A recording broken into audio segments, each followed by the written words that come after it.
Where was ACS? Hmm? Where was ACS? New Orleans. New Orleans. Although I thought that I can't pronounce it. New Orleans? How do you correctly pronounce it? No, I think that's it. New Orleans or New Orleans? New Orleans?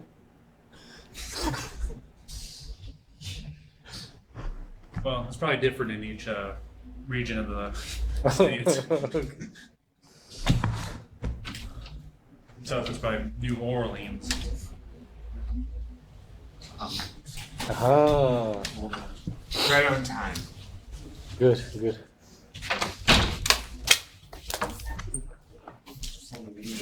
Like already done. Oh shit. How was your break?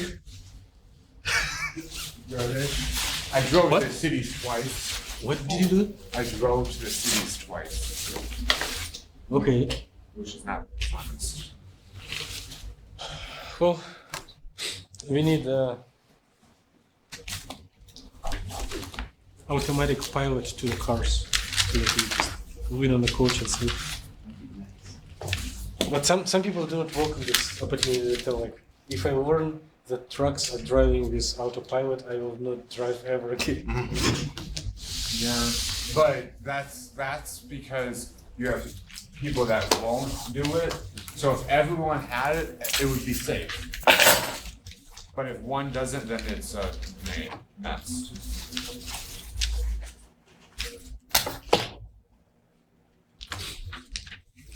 When they fly, they're flying on planes that fly themselves. So, you know, there's that. Do you have Steam? Steam? Steam to do something? Like the game Steam? No. It's a game thing.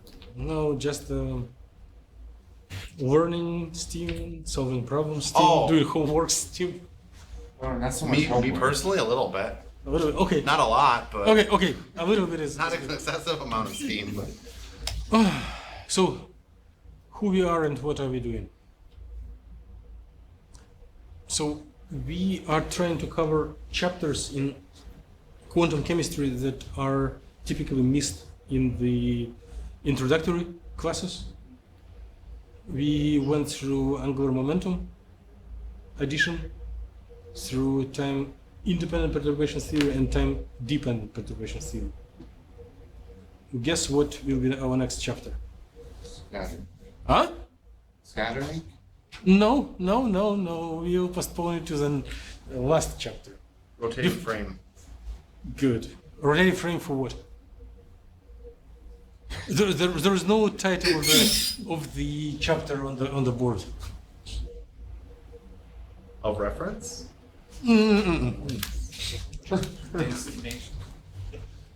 This is a tool, not the goal. Oh, is it what we were talking about in lab last week, where we did the rotating? Yes, but what about the motivation? Excitation. To get away from the short time perturbation theory?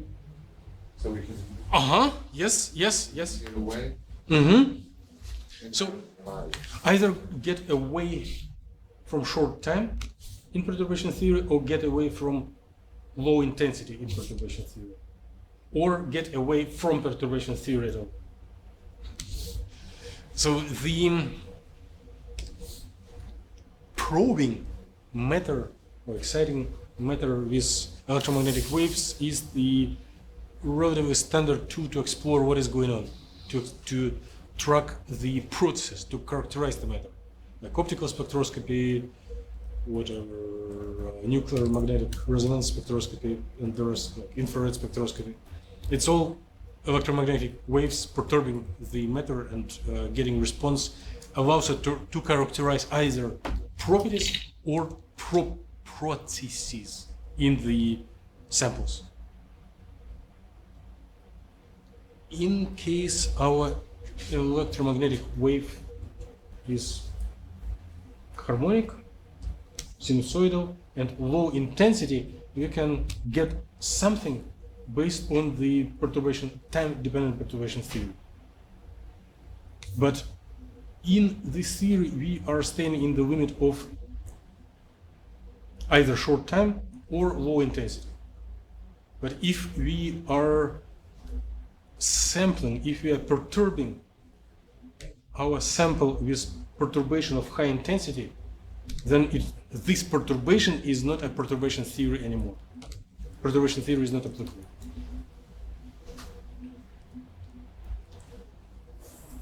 Good? So we may want to use different methodologies, and we will be able to see different type of observables, different types of processes in these types of spectroscopies. So if we are applying high intensity pulses, because of conservation of energy, well, even if you use good powerful sources, you cannot apply infinitely, you cannot generate infinitely high intensity for infinitely long time. If it is high intensity, then it will be short. So we are looking either high intensity or long perturbation, long influence, and we are seeing how such influence will modify quantum state of the system, and then we'll explore which observables we can predict. This will lead us to a different mindset. So it is not, we still believe in quantum theory, everything like Schrödinger equation stays correct. We do not oppose it, but it will be a little bit different style of solving problems and a little bit different style of looking on the problems.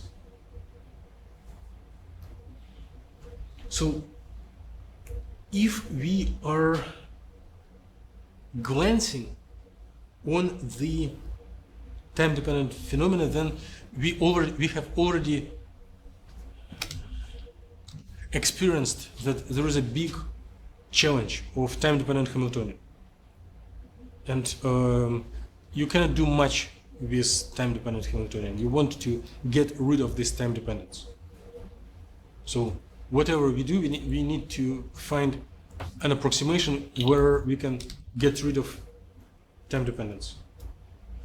And we went over this several times in previous chapters and specifically in the last lab, but we will cover it once again, how to get rid of explicit time dependence. And then we will see how the quantum state of a model is perturbed during the extended period of radiation, or maybe short time, but higher intensity. What are general trends? What one can expect? And we'll spend about like 3-4 meetings about it, and the peak of the activity will be prediction, a methodology to predict the so-called photon echo effect, or spin echo if we are talking about nuclear magnetic resonance. When you deposit energy into system at a given at a specific period of time, then you do not perturb system at all. It just stays alone without any perturbation, and suddenly after time delay it flashes back. So it stores energy, waits time, and then releases energy. This is objectively possible to observe, and there are methodologies to predict phenomena like this. But it needs out-of-box thinking, although mathematically it is very, very simple. So what are we doing from administrative point of view? Let's do a little, well, not maybe a little, homework that is a little above average, but it is, I wouldn't call it hard. It just needs like half an hour thinking and 5 minutes of writing down equations. So do not start writing without reading and without thinking. There is and if you discuss stuff during the meeting, during the lecture, it will be very quick. So you can think while we are discussing stuff here.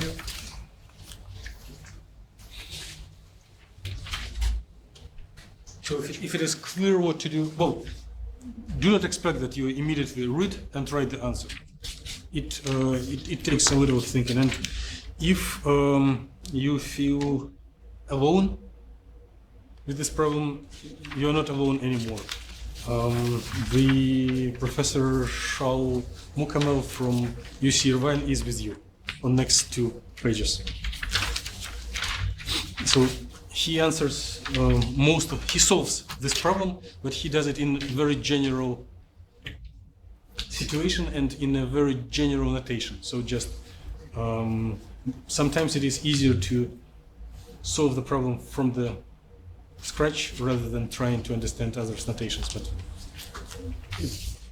it is possible. It is solvable, and it can be done in a limited time. What did I miss?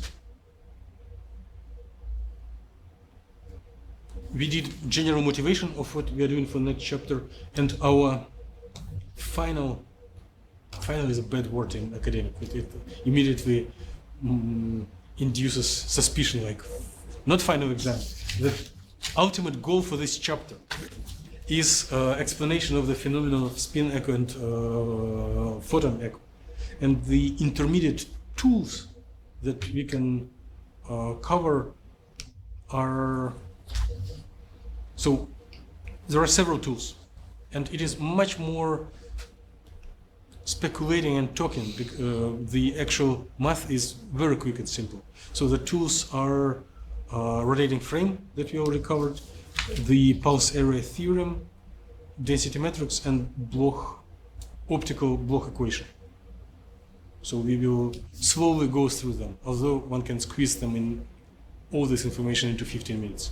We'll slowly dilute it to like 3 hours discussion. And if you want an independent opinion, here are just, you do not need to read anything. But if you want second opinion, there are 2 pages from one book, 2 pages from another book, where the same information is presented from different angle, from this different aspect. And the first one is maybe not the simplest one, but let me make some note which can be interesting for a specific person in the class.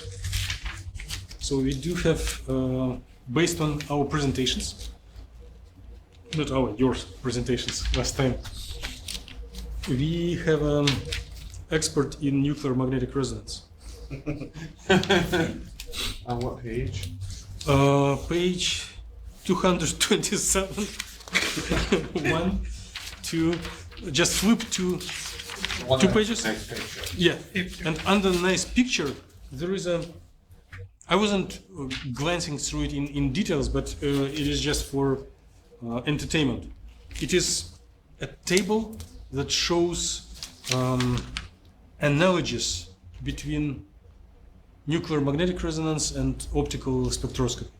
So like each concept in experiment has its counterpart on either in magnetic or optical side, and these 2 very different phenomena are described with identical mathematical tools, which is just interesting to observe and identify these similarities.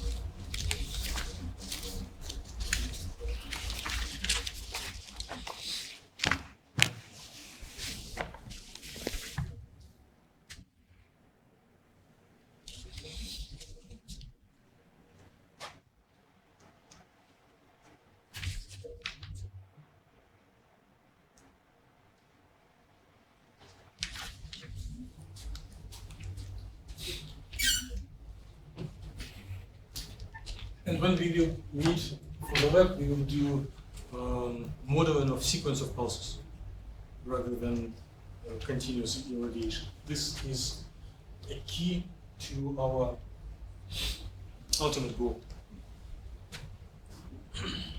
So handouts are on Bloch equations, and homework is on the quantum evolution under a strong field.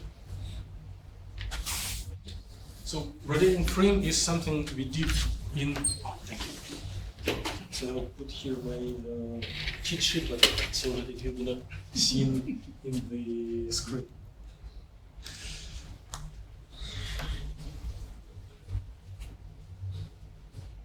So first technical goal is to avoid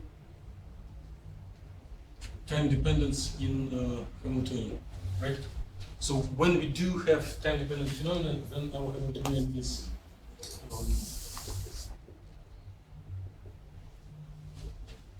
unperturbed, H sub 0, and time dependent perturbation. In some texts, people by some reason like the letter V. But so this V can be electric dipole vector times electric field, and having explicit time dependence in the Hamiltonian is a big discomfort. So if we switch to so-called rotating frame,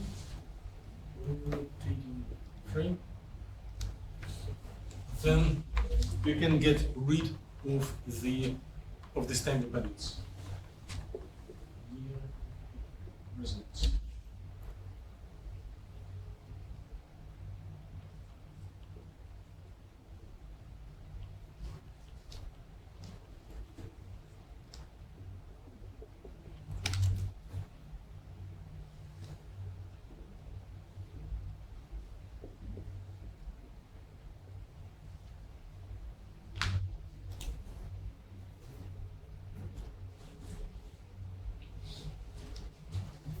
So if we believe this statement, we can go forward. If we do not believe, we can quickly recall where it comes from.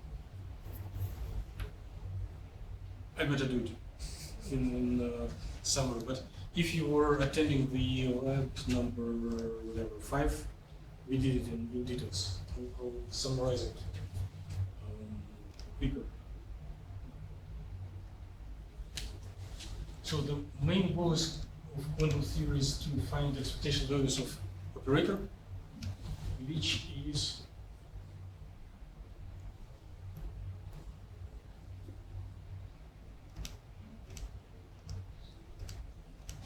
often written as Brian and Cat. And by the end of today's meeting, or first minute of the next meeting, we will see that it is another line of quantum theories. There are some additions to this. One needs to do an average or ensemble if one wants to describe realistic systems. But within isolated molecule quantum theory, we typically assume that our wave function is time dependent and operator is time independent. Right? But this time dependence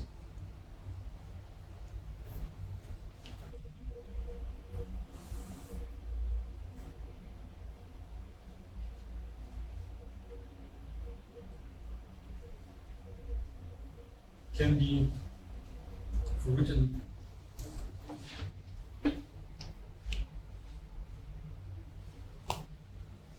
as propagation from initial state to current state in time with evolution operator, or it can be propagation from slowly varying wave function in the rotating frame that rotates in the system of coordinates that rotates simultaneous at the same pace as phase is getting accumulated.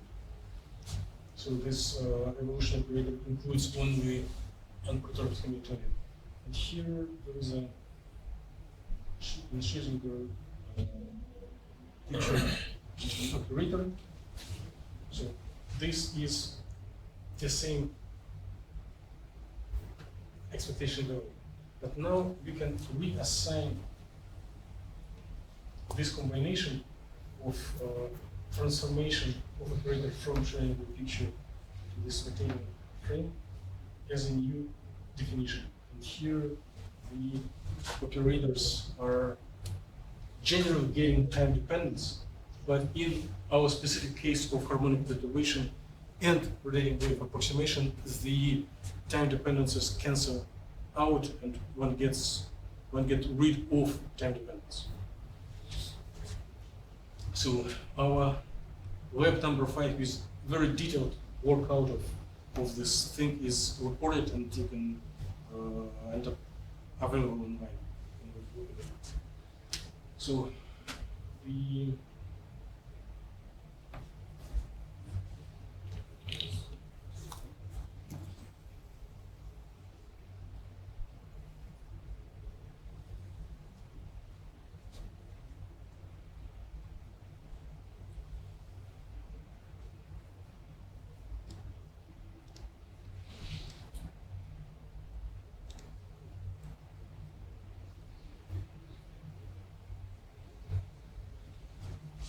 So this is this evolution operator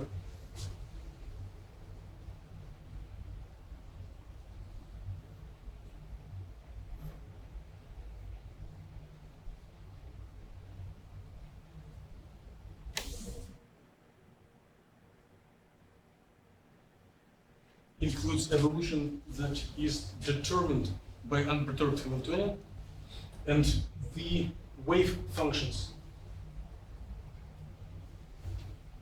are converted by this evolution operator, and all operators are converted by unitary transformation operator in front and after the operator to get into this new frame.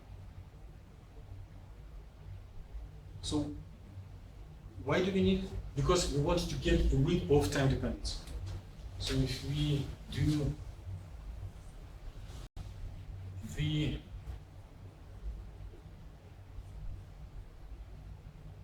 Schrödinger equation,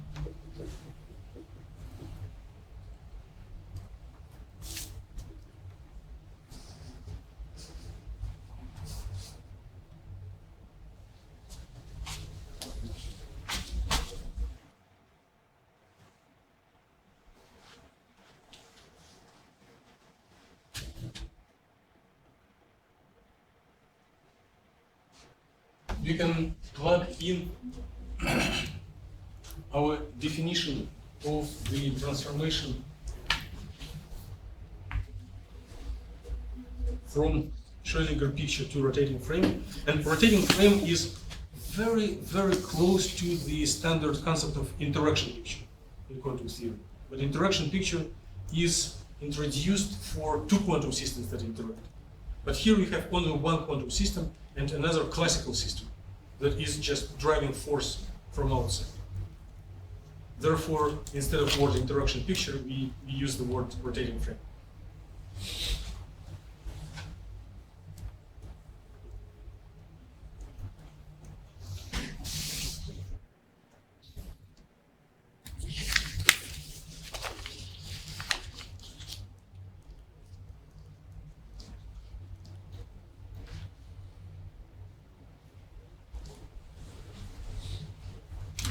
So we apply differentiation to product of these two terms.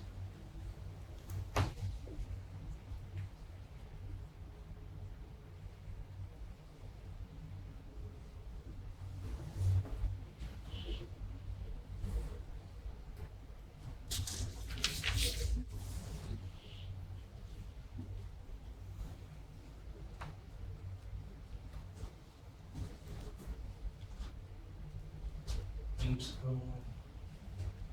typically, our unperturbed Hamiltonian doesn't have explicit dependence on time, just time-independent Hamiltonian times the duration of the evolution. So if we make derivative of this evolution operator, we are loading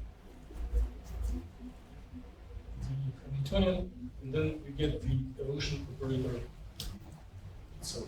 right? So derivative of exponential is power of exponential times exponential itself.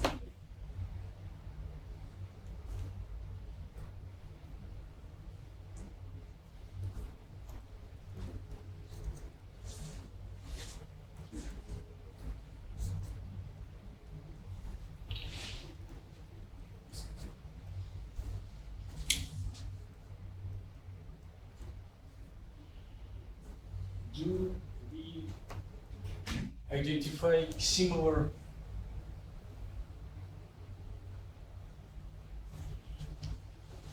terms on the left and right? Which ones? The first one on the left and the first, yeah. So after we remove identical parts, the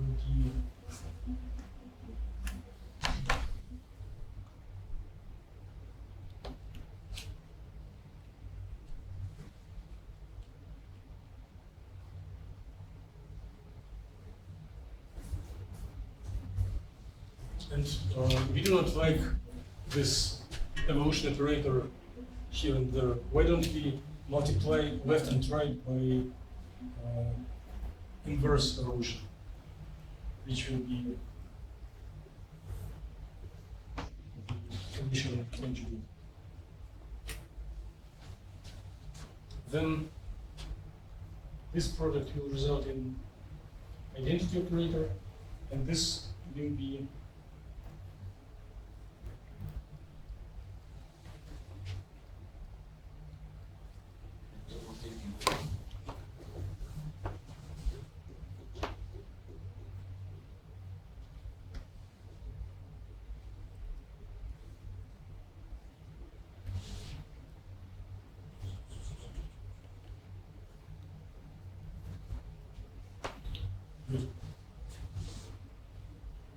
this transformation of unitary transformation of the interaction operator in Schrödinger picture will get the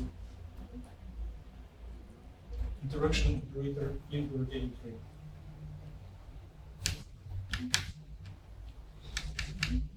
Now, yeah, it was a typo across several lines. Here, when we go from this recording to this one, it is the rotating frame. So please make these corrections if you do notes.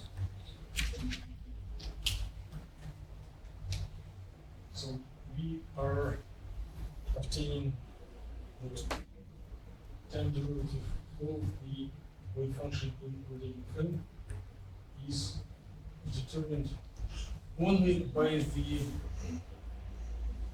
perturbation Hamiltonian acting on the wave function in the rotating frame. The stuff word that we declared at the beginning.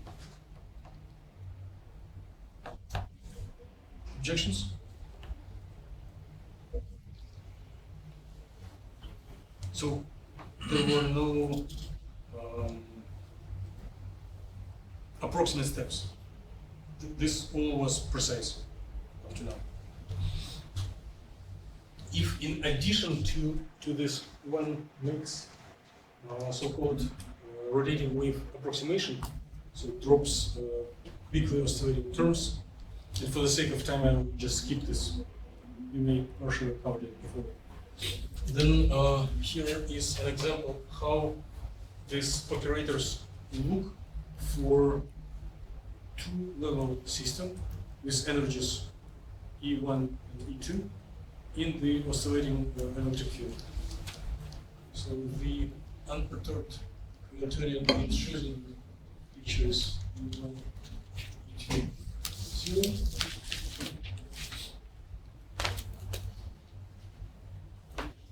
The interaction is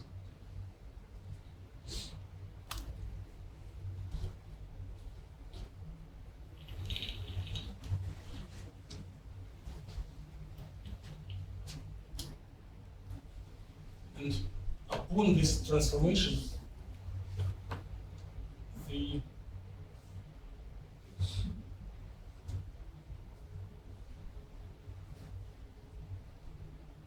just do not need the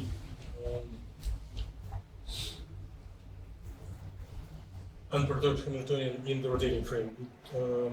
It is just zero. It is removed from the consideration. And the interaction Hamiltonian will be zero delta.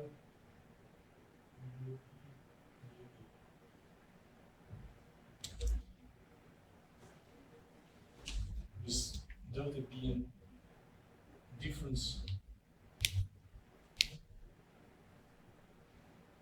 between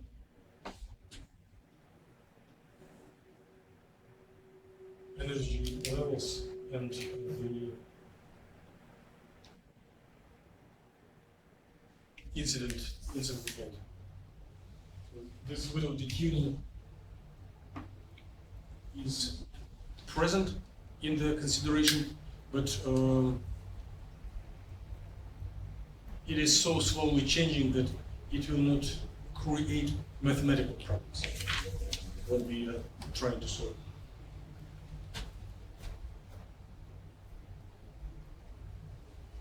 So this was made under so-called rotating wave approximation. Please object if you have objections. No?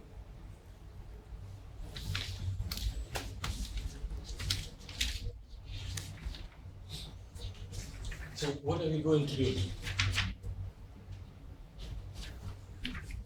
We are going to introduce new concepts, slowly but surely, not all at once, and it is almost enough new concepts for today. We will use our previous skills and experience to progress toward this problem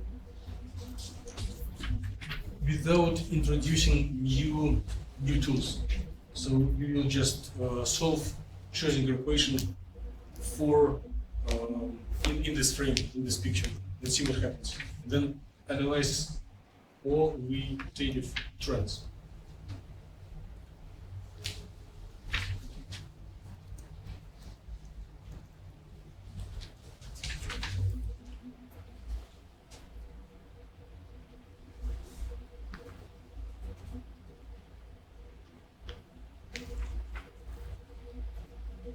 So right now we're doing everything in rotating frame.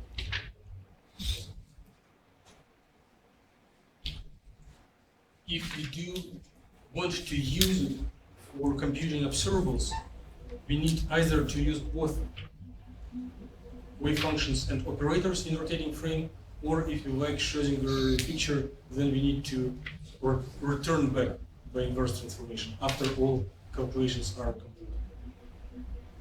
Equally, no one does it, but just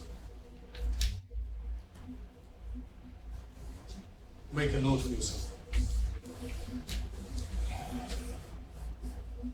So let's, for now, consider zero tuning, so that it will be extremely simple.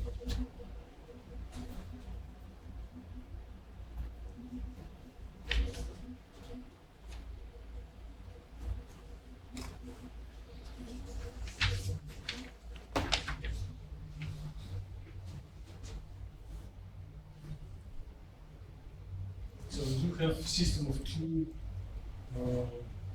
differential equations.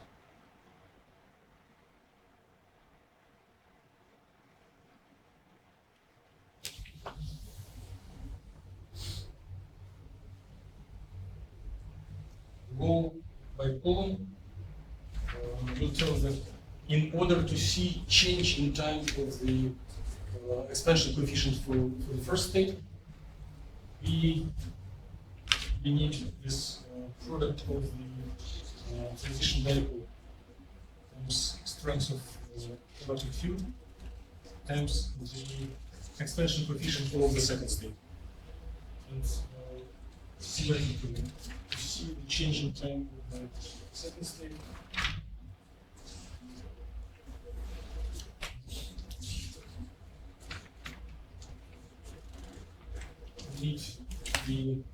expansion coefficient of the first state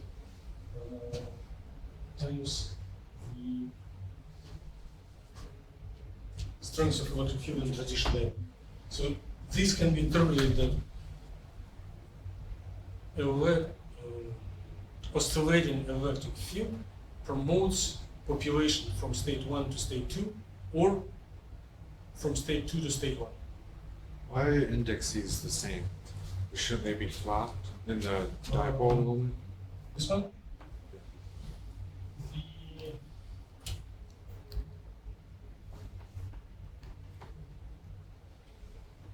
And if they are real, then they are the same. The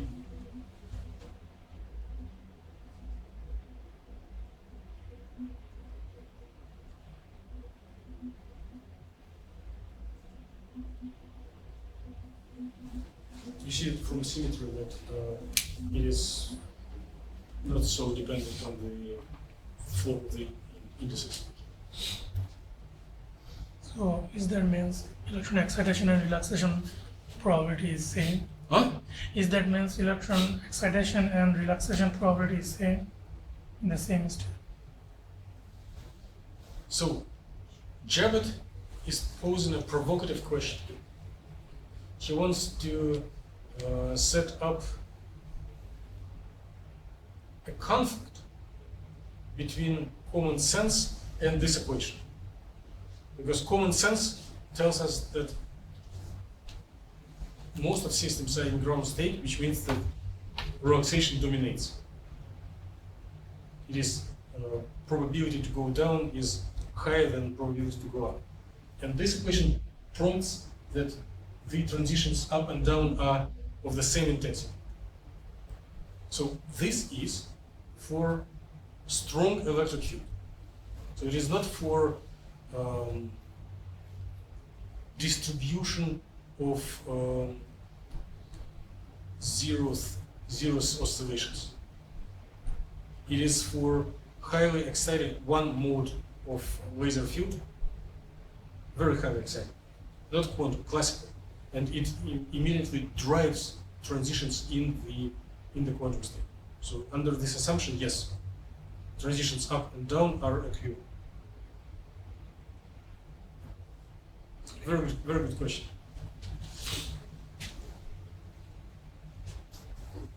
Can we solve this equation? Can Jabot solve this equation? If someone asks you to solve this equation and you do not want it, you don't want to solve it, how would you oppose it in a smart way? You can tell the problem is not well defined. This differential equation doesn't have initial conditions. Is the ordinary differential? Yes. So when it's to tell that C1 of 0 equals, let's say, 1, C2 of 0 equals 0. Then one needs to solve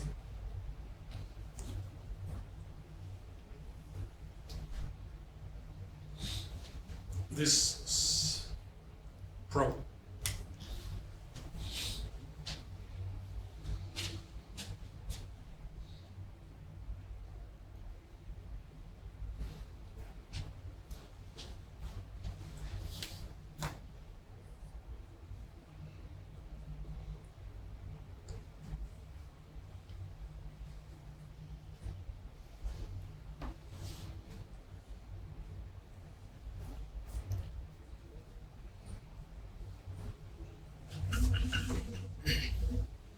So we can redefine this product of transition dipole times strength of electric field divided by Planck constant with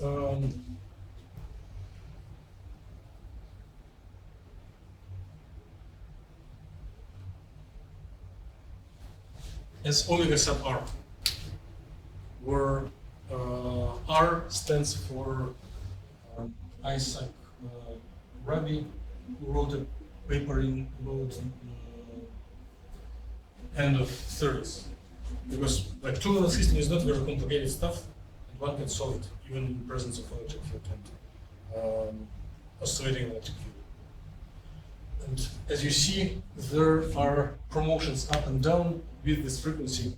So the solution is relatively trivial. So since it is simple, I probably will solve it myself. When we come to complicated problems, I will ask someone from the class to come to the board. So my plan is to make screenshots, then erase this board and continue the.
So, how can we solve this equation?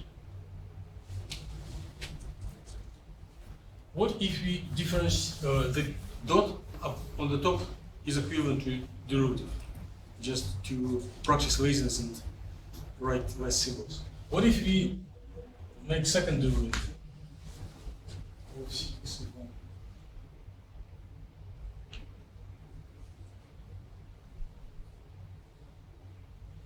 Then we need to apply first derivative to the right part.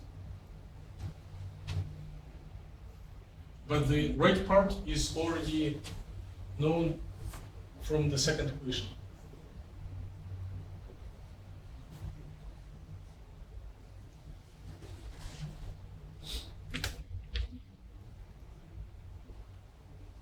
Minus I. Minus I. R over 2 squared C1, right? So this is function of t. I times I minus 1.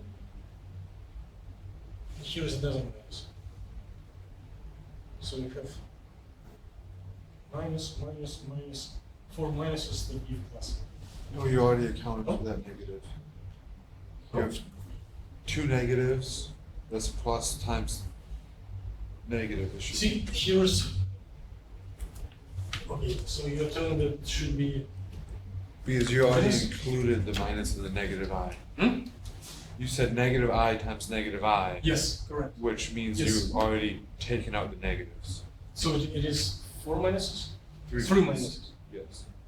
1? Good. Thank you. So C. 1. Why is it 3 minuses? Two. Two negatives times I squared. Which is minus 1. So minus I from the first equation, minus I from the second equation, and then, so the two minuses, and then I times I, the third minus. So total 3. So how do we solve? What should I do? I know most of us know the solution, but if I suddenly forget, find this, suppose that the solution in form of exponential, right? So general form, plug in general form. So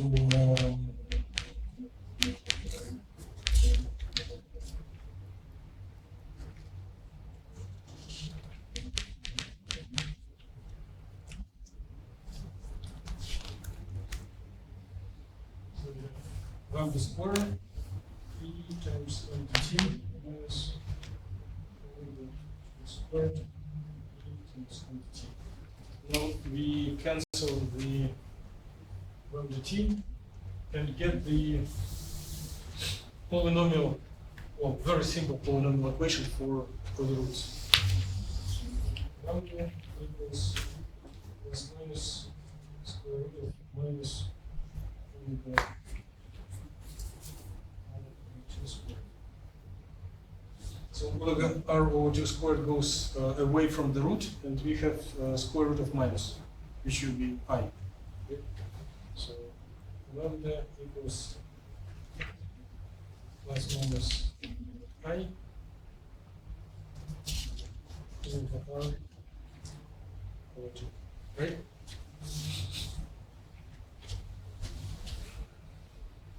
Why is that defined as omega over 2? We can define anything we like, right? But then it is much easier to analyze the solution. There will be, It's just for comfort. yes, just for comfort. But I found it very confusing, like, for the original, yes. But when we come to the end, it will bring a comfort. So C,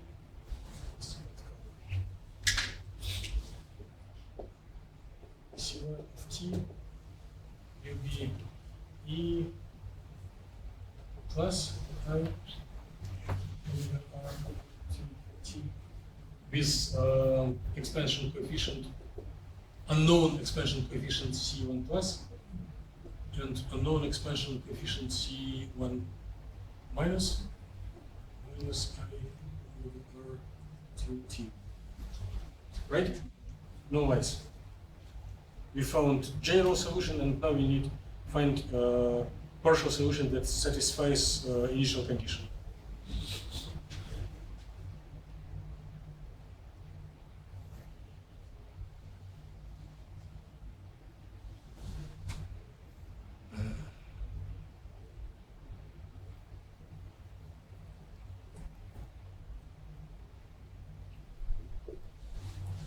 So if you plug in times equals 0, then we have C1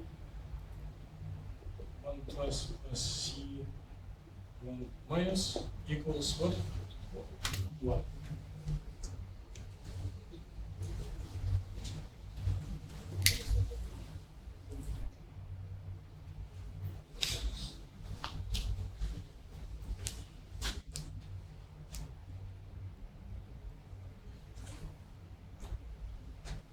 It is good. And now we need to utilize the condition for C2. So C2 can be expressed immediately. How? From our first equation. So C2 times this constant equals derivative of the C1. C2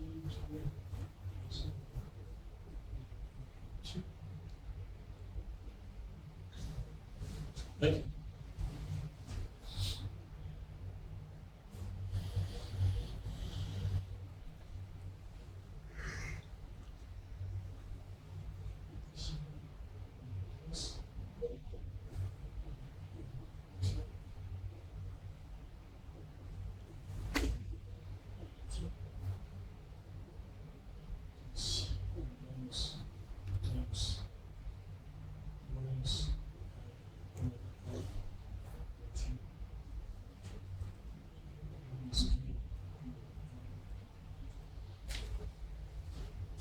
Right? No errors later.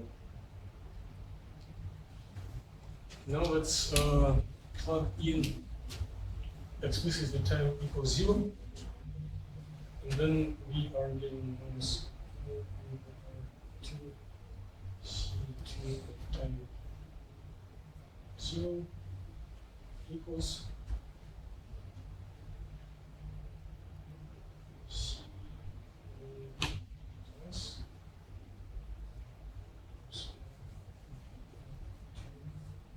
so exponential becomes 1 minus C minus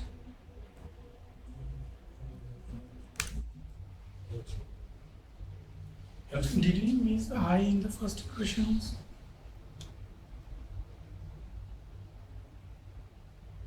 I'm not sure, just in which place? I can easily miss anything but where. I mean, one C1, other one I C1. Navigate me which line. In coefficient, one coefficient should be Just I. tell me which line. First line, yeah. First line? I'm not sure, just. No. This is general solution is exponential with time-dependent exponential. And then to match initial conditions, we put arbitrary coefficients up front.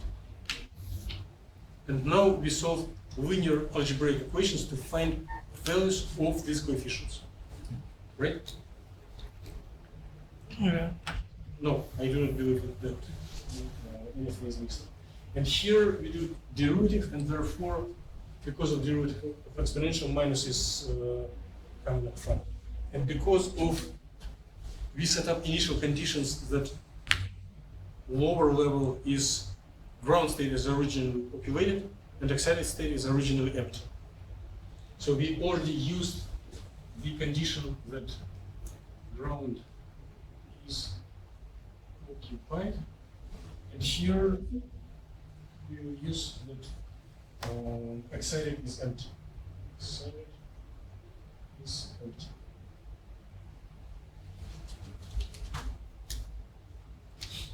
So we can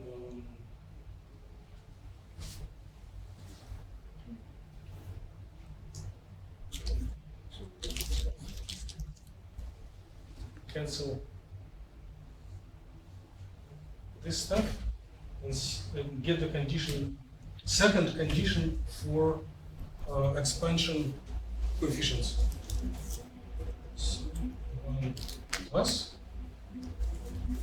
minus C1 minus equals 0.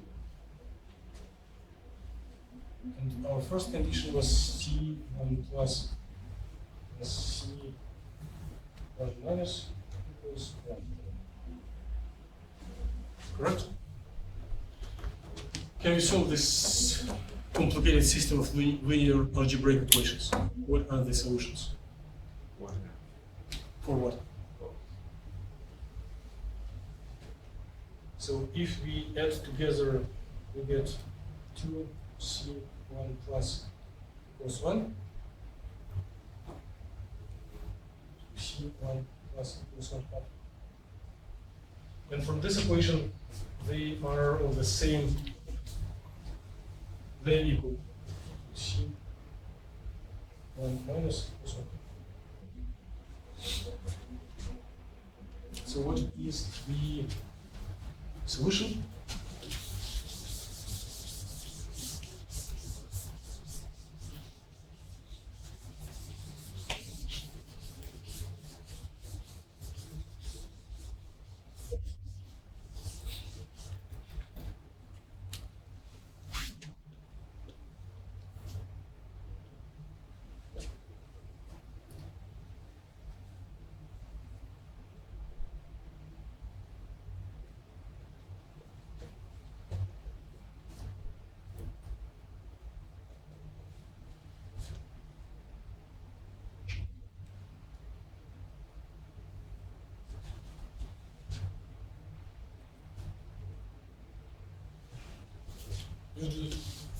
Short.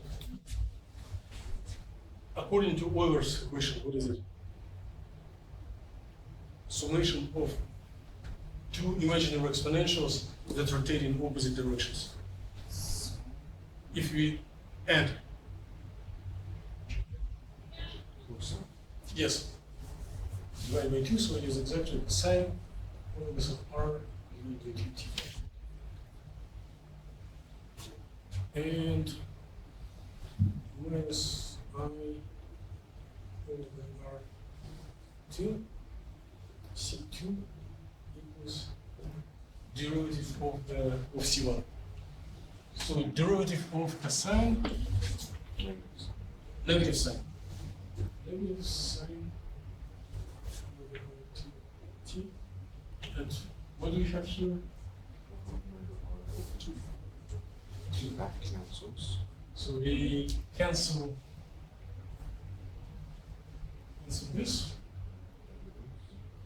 So minus IC2. They also can cancel minus IC2 equals sine T. So if we multiply by minus I here and there, and here we will get 1, and here we will keep minus I sine T.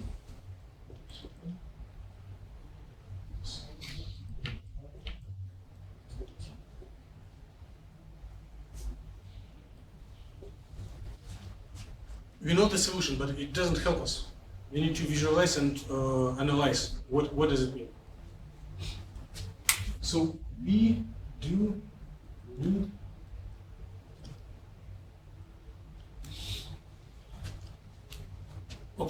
population of the levels, not the expansion coefficient of the wave function. So we need P1 equals sine square omega r.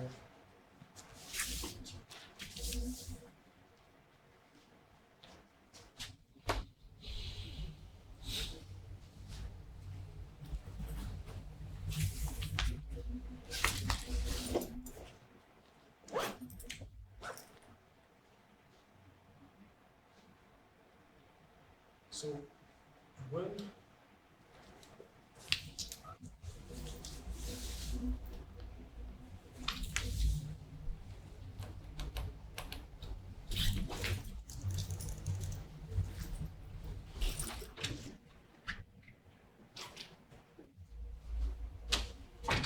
when time will be equal to pi divided by the frequency that stands in front of the time here, both sine and cosine will perform the complete cycle. Okay?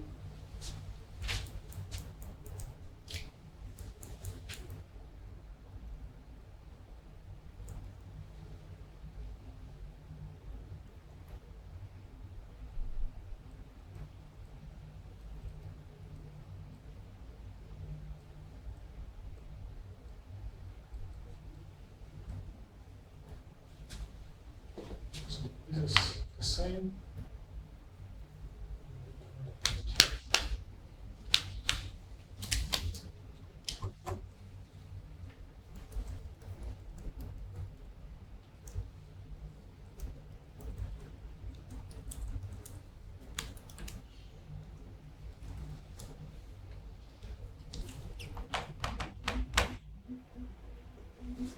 But we do need the square.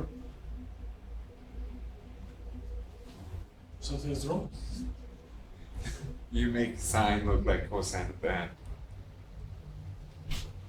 It should hit 0. Yes. Thank you for this glance. But we need the square. So it will square of the function population will be changing between 0 and 1. And it will be always positive.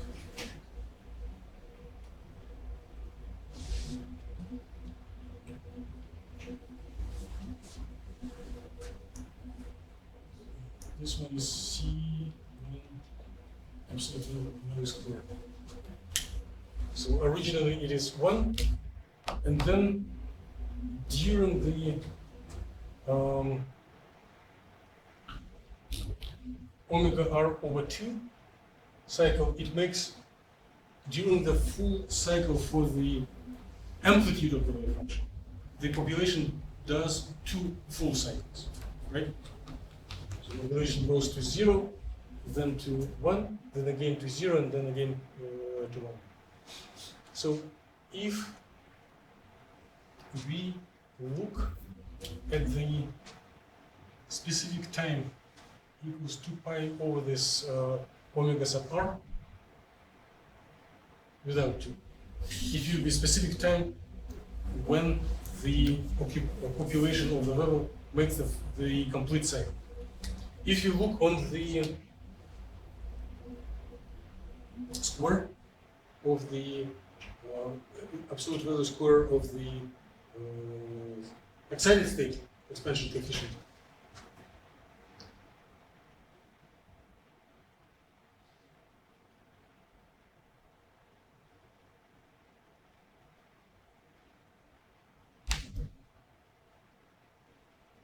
it will behave inversely to, like red dash behaves inversely to the blue dash.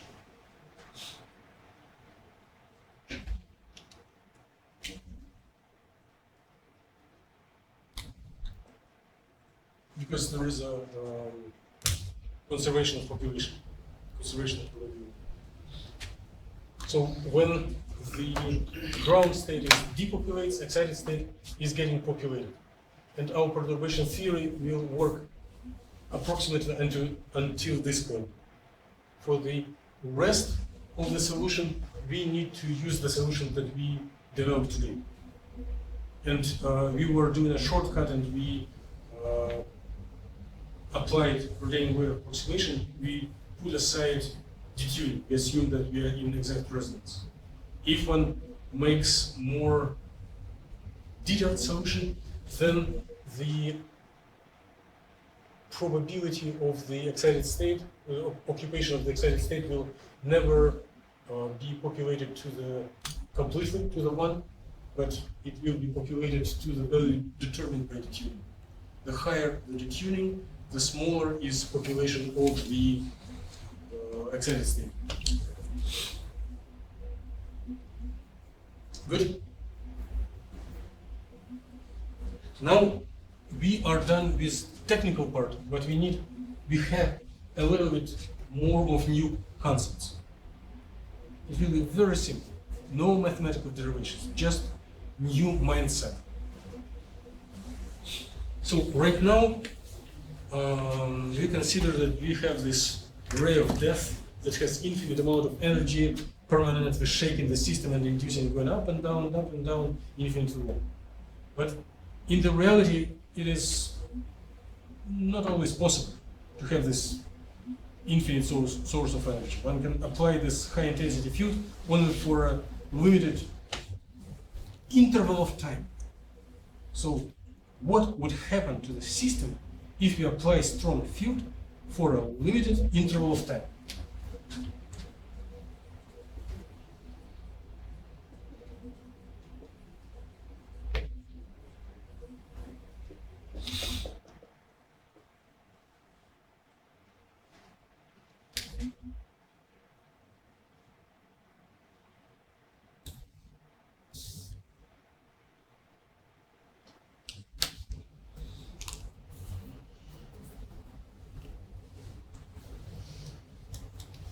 I'm going to redraw the same image with larger scale and then focus on it and discuss.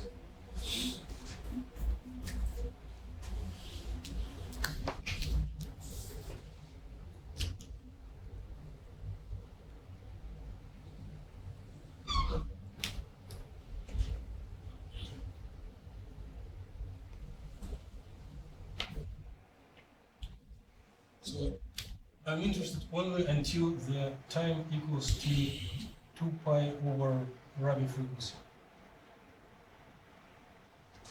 And then the intermediate values of time can be pi over omega RABI and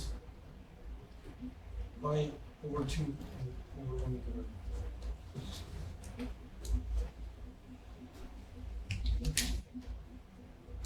So the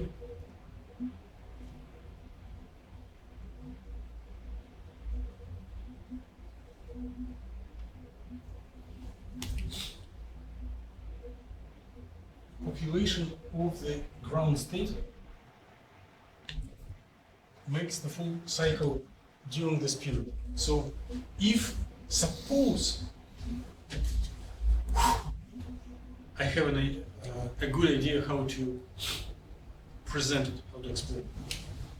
So above, I will draw another diagram with the same time scale. And here, I will assume that we have in amplitude of this electric field as function of time. So it is an envelope function. So you have no field at time less than 0. Then it raises to full value, and then it drops to 0 at time equals 2 pi over omega RABI. So during this time interval, the system is being irradiated by light pulse, but it is not irradiated before or after. So at time 0, the ground state starts losing population, and excited state start gaining population. But if we irradiate the system long enough, specifically for the intensity E sub 0, intensity, strength of the field, and duration exactly equal to this value, then the population will make a full cycle and return to initial condition. So if you select specific duration of the pulse, you can get trivial result, return the system into the initial condition. So submit a lot of energy and get no excitation at the final instant of time. Good. And of course, if you would consider it in the regular Schrödinger picture, then this would mean that there are very quick oscillations of the electric field. We are not going to track them explicitly, because in the rotating frame we are getting smart way to get rid of these oscillations in mathematical sense. I'm going to draw a very similar picture on the different part of the board.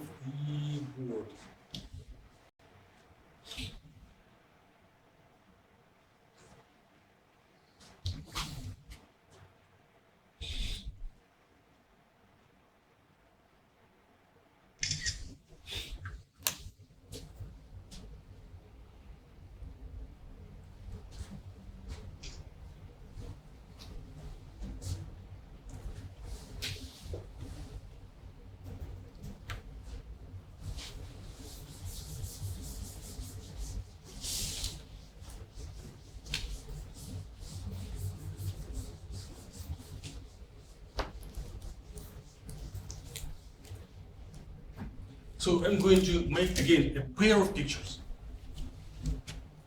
pair of panels.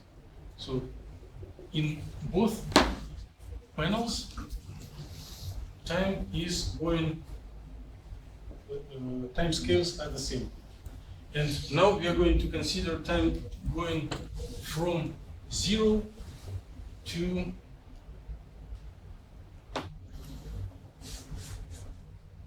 pi or omega sub r. So we are going to irradiate the system twice as shorter in time. Suppose that we have an opportunity to switch off the laser instantaneously on a femtosecond scale, or we can prepare the pulse to be of a fixed duration. Suppose that we are submitting the pulse of the same intensity, but twice as shorter in time. Okay?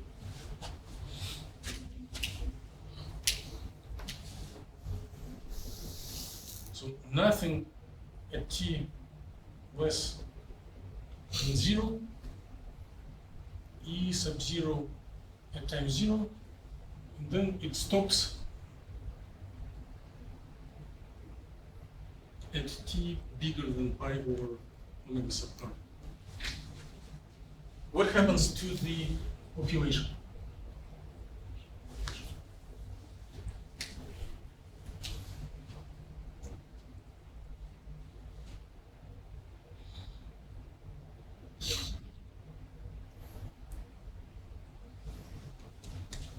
So the ground state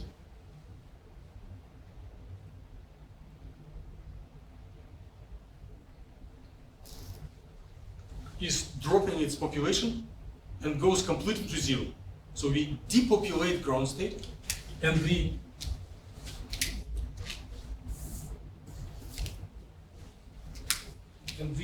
excited state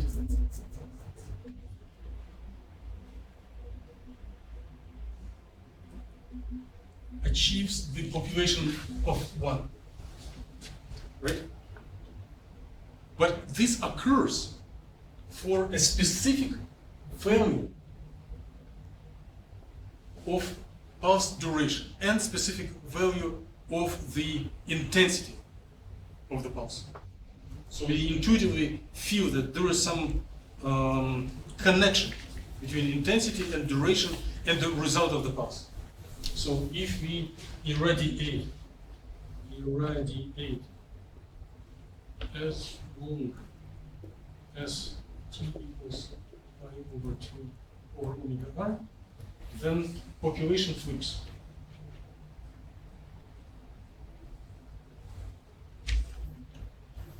Ground and excited.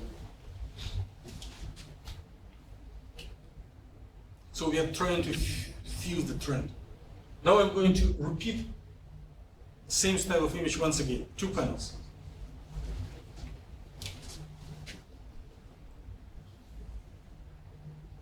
Time, and I'm going to do it for pi over 2 divided by omega r. Over 2 divided by omega r. 0, 0. So suppose the electric field, amplitude of electric field is 0 before, 0 for time less than 0, then raises to E sub 0 instantly, and it keeps this value until pi over 2 divided by omega r, and then it is 0.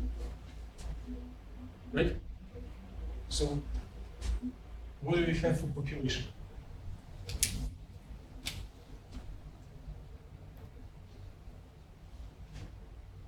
For ground state,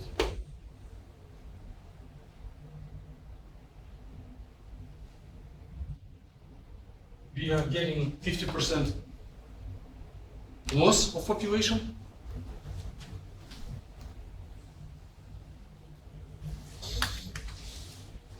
And for excited state, we get 50% gain.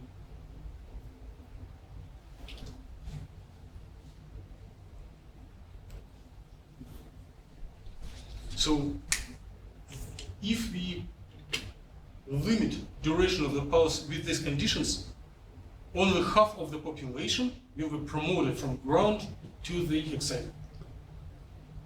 Okay? Now, how can we generalize and summarize this trend?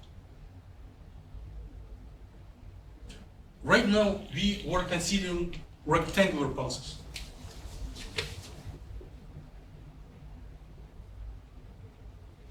But in practice, there are no apparatus that will make them so exactly rectangular. Typically, they are of Gaussian profile or something more rounded up. But we can extract general trend. Let's think in terms of the evolution operator under perturbation. It should be E minus I is bar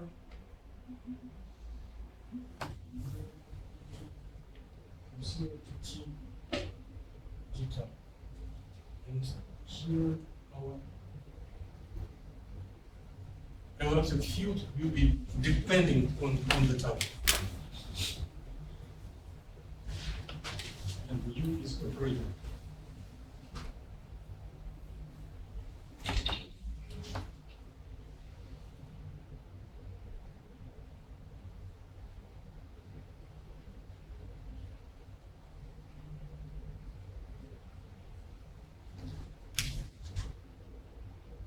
So this E of tau is slowly changing amplitude. Slowly changing amplitude. It is what we were approximating as rectangular shapes. What if we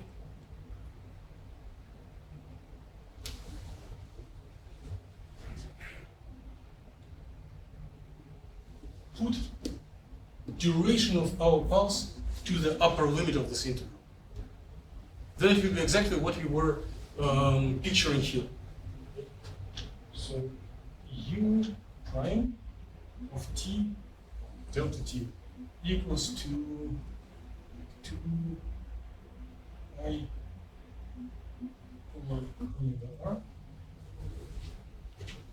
will be equal to exponential minus I over h bar integral from 0 to 2I over omega r times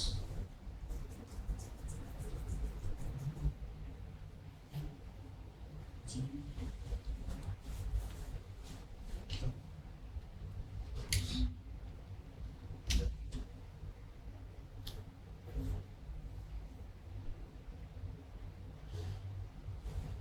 We can combine all constants except this operatorial thing, put it away of brackets, and tell that upon integration it will be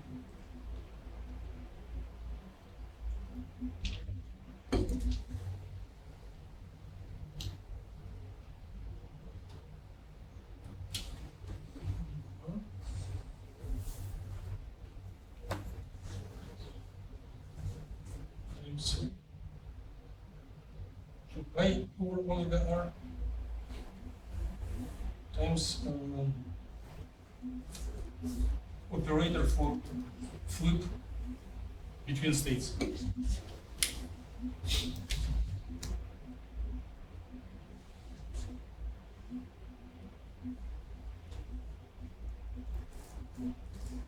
So, what is important for the degree of evolution? So what is important is how much flip of population is occurring during the given interval of time. And the idea is that if we integrate the dipole times profile of electric field,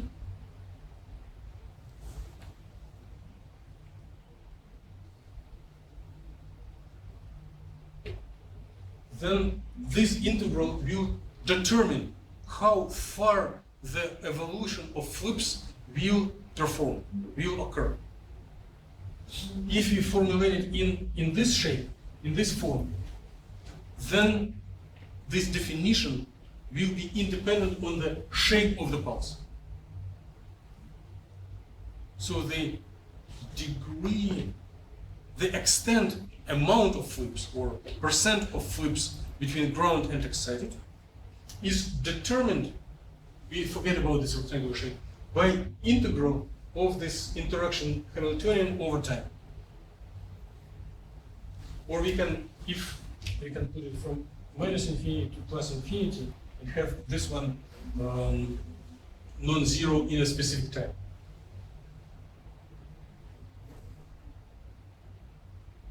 Any objections or disagreement? So, integral of the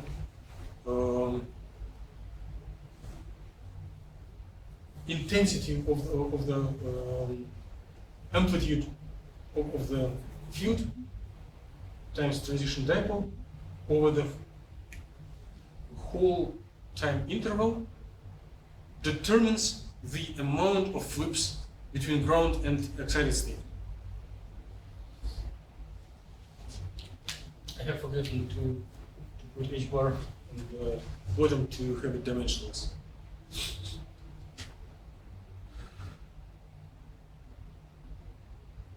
So the dimension of this integral is radians, dimensionless, angle,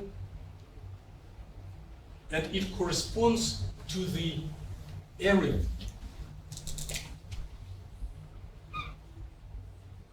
under this pulse profile. Area under pulse profile.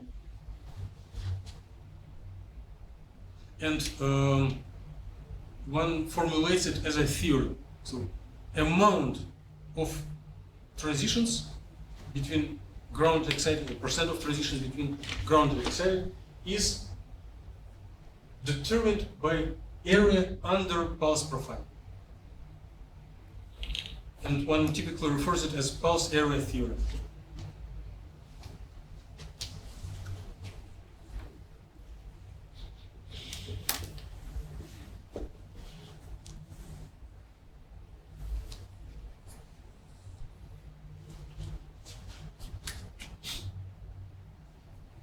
Objections? Questions? Question. Please.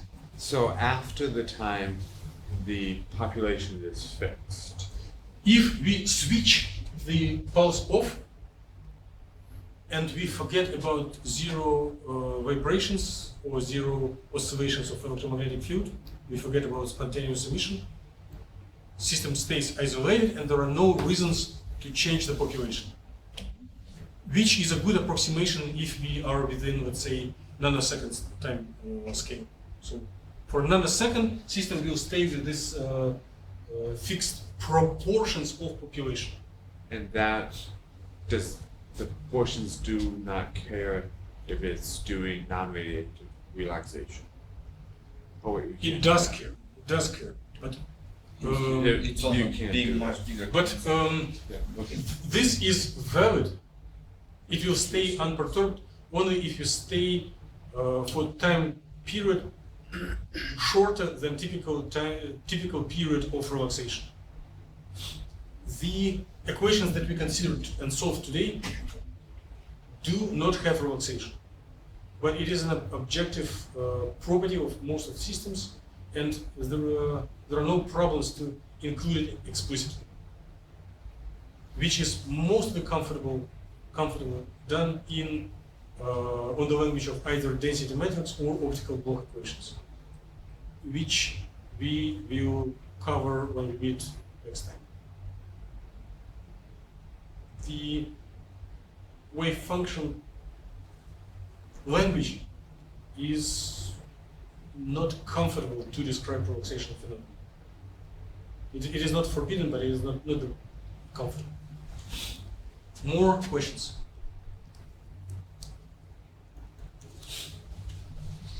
If no, let's